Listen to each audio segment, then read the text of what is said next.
دولت سرا امام کا گھر دروازہ جلنے لگا، دہلیز بھی جلنے لگی۔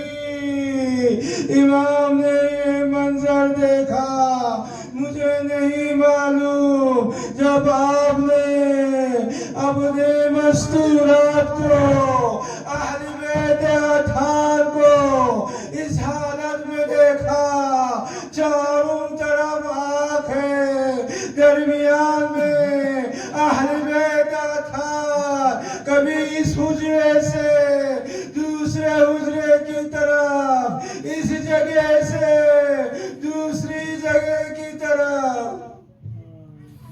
آپ اس واقعے کو یاد کر کے بار بار روتے تھے، گریہ کرتے تھے۔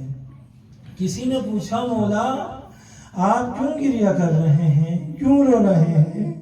تو فرمایا جب میرے دولت سرا کو آگ لگی، جب دروازہ جل رہا تھا، گھر کی دہلیز جل رہی تھی، میں نے اہل بیت کو دیکھا، مستورات کو دیکھا، چیختے ہوئے، فریاد کرتے ہوئے اس کمرے سے دوسرے کمرے کی طرف۔ جب میں نے